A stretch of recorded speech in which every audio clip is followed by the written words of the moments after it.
Kendrick Lamar's Pulitzer Prize, the day hip-hop changed forever. In April 2018, Kendrick Lamar did something no rapper had done before, something no one even imagined a rapper could do. He won the Pulitzer Prize for music. Not for a classical symphony, not for a jazz opera, but for Damn, a searing, poetic, sonically innovative hip-hop album that laid bare the anxiety, beauty, trauma, and triumph of the Black American experience. It was a moment that jolted the cultural world. This wasn't just a win for Kendrick Lamar. This was hip-hop entering the gates of high art, no longer begging for a seat at the table. It became the table. Welcome to celebrity rap life, where the red carpets never roll up and the spotlight never fades. The rewards are legendary. Because in celebrity rap life, every downfall can become a comeback, and every headline tells a deeper story. Hit that like button, subscribe, and turn on notifications so you don't miss a second of what's coming next. From the start, the establishment didn't know how to handle it. The Pulitzer Prize, an honor historically reserved for elite composers trained in academia, suddenly belonged to a Compton-raised MC with braids and a blunt pen. It was a cultural collision, a system disruption, and to some, a betrayal. And now, 7 years later, in June 2025, the ripples from that moment still shake the industry, whether through generational inspiration or bitter jealousy from those who feel the crown slipped from their heads. Let's be clear. Kendrick Lamar didn't win the Pulitzer by accident, or because the committee needed clout. He earned it. Damn. Was and still is a masterpiece, a brutal yet elegant exposition of identity, politics, and spiritual crisis. Every track, from the kinetic fury of DNA to the introspective fear to the cinematic Duckworth, was a calculated blow to the notion that hip-hop couldn't be art. He weaponized storytelling, layered his verses with theological and philosophical weight, and delivered them over beats that veered from minimalist to apocalyptic. It wasn't just music. It was literature, sociology, prophecy. And the Pulitzer board saw it. In their words, Damn was a virtuosic song collection unified by its vernacular authenticity and rhythmic dynamism that offers affecting insights into modern African American life. That alone, those few words, shattered decades of exclusion. Suddenly, rap wasn't just recognized for topping charts. It was honored for reshaping language, narrative, and truth. But not everyone celebrated. Behind the scenes, the industry felt the shockwave. For many artists who'd long built their brands on commercial domination, awards, and social media traction, this was a threat. The old markers of success, Billboard rankings, diamond plaques, sold-out tours, no longer guaranteed artistic legitimacy. And no one felt the shift more than Drake. By 2018, Drake was already a household name. He dominated the airwaves, obliterated streaming records, and commanded global attention. But what he lacked, and what he could never fake, was the respect Kendrick had earned as a poet, a thinker, a revolutionary voice. The Pulitzer Prize made it official. Drake was the biggest pop rap star in the world. Kendrick was an artist in the tradition of Baldwin, Morrison, and Coltrane. That difference cut deep. Over the years, Drake's subtle jabs, whether through lyrics or interviews, hinted at an underlying resentment. He'd occasionally mock the idea of over-intellectualizing rap, positioning himself as for the people, while painting Kendrick as overly serious, niche, or inaccessible. But behind the humor was clear envy. Because for all Drake's hits, none had been framed as curriculum. None had been enshrined in academia or awarded a literary crown. Fast forward to 2025, and the rift has only grown deeper. Kendrick's Pulitzer remains unmatched. Damn is taught in college courses from UCLA to Oxford. It's been adapted into theater, dissected in graduate dissertations, and discussed in cultural summits worldwide. Scholars debate its non-linear structure, its biblical references, and the fact that the album can be played in reverse for a completely different narrative arc. Kendrick elevated the album format into a narrative weapon.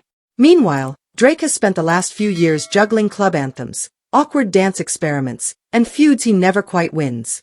When Kendrick unloaded the Not Like Us series in 2024, dismantling Drake in real time with surgical precision, even longtime Drake fans admitted it was a massacre.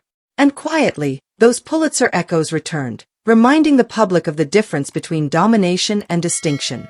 There was a brief moment in early 2025 when rumors circulated that Drake had submitted his most recent double album for Pulitzer consideration. The album, full of lavish beats and radio-ready hooks, attempted to inject deeper themes: betrayal, aging, fatherhood, isolation, but the move backfired. Industry insiders leaked that the Pulitzer jury rejected the submission without serious debate. One anonymous juror reportedly said, "It reads more like branding than bravery." The embarrassment leaked onto social media. Kendrick fans reposted it with captions like, "You can't buy the soul of a poet," and "Drake out here chasing Pulitzers like plaques."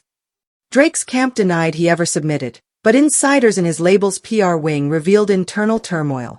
"The Pulitzer was always something he wanted to match," said one source. But Kendrick's win was lightning in a bottle. It came from a place Drake's music doesn't reach. And that's the truth of it. Kendrick's Pulitzer wasn't just an award, it was a shift in the measurement of greatness. For decades, Black artists had to navigate a minefield of industry racism, genre discrimination, and cultural misinterpretation. Hip-hop was often deemed too raw, too angry, too black. Damn. Redefined those assumptions. It proved that the lived Black experience, coded in bars, 808s, and raw emotion, wasn't just valid art. It was vital. The Pulitzer Board, once terrified to move beyond the safety of classical composers and jazz arrangements, could no longer ignore the tidal wave of hip-hop's intellectual and emotional gravity. Before Lamar, jazz greats like Duke Ellington had been denied the prize. The Pulitzer's conservatism had been its own prison. Lamar blew open the gates. Today, that explosion is still echoing. More rappers are submitting work to literary circles. Hip-hop albums are now archived at Ivy League institutions. Poet laureates cite bars from J. Cole, Rhapsody, and No Name. Lamar's win set a precedent that hip-hop could be a vessel of philosophical inquiry and emotional complexity, not just a vehicle for club hits or viral dances. Young rappers in 2025 know this. They speak Kendrick's name with reverence. Not just because of Not Like Us, or because he bodied Drake in a lyrical war, but because he changed the conversation. He made it possible to dream of more than a platinum plaque. He made it possible to imagine yourself as a Pulitzer winner while still repping your block. And Kendrick hasn't rested on his laurels. Since Damn, he's curated museum exhibits, published essays, and founded an educational initiative focused on merging hip-hop and humanities. In 2023, he was named to the National Council on the Arts. In 2024, TV Off became the first hip-hop track performed during a U.S. presidential inauguration. And earlier this year, his Man at the Garden stage piece premiered off-Broadway to rave reviews. Every move he makes continues to elevate the genre and agitate the old guard. But even within the culture, the Pulitzer lingers like a ghost.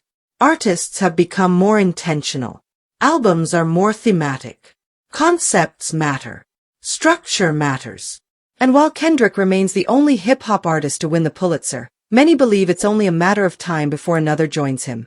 When it happens, it will still trace its roots back to Damn. The question now isn't whether hip-hop deserves recognition. That debate is over. The question is, who dares to meet the bar Kendrick set?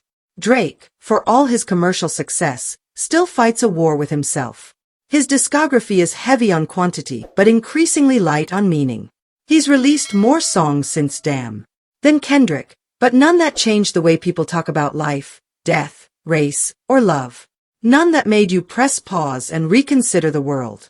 Jealousy is an easy word to throw around. But what Drake exhibits isn't just envy. It's insecurity. It's the gnawing realization that his reign might have bought him everything except what matters most: timelessness. Kendrick Lamar isn't just in the conversation anymore. He is the conversation. In June 2025, as Pulitzer season rolls around again, it's worth remembering how one rapper cracked the code. Not by copying the formulas of old, but by daring to speak his truth with unapologetic intensity. Damn was the explosion. The aftershock still rearranges the landscape today. The cultural world can never go back to before April 2018. And neither can hip-hop. This story is far from over, and the truth is still unfolding. I want to hear what you think. Drop your take in the comments. And if you don't want to miss the next twist, hit that like button, subscribe, and turn on notifications so you don't miss a second of what's coming next.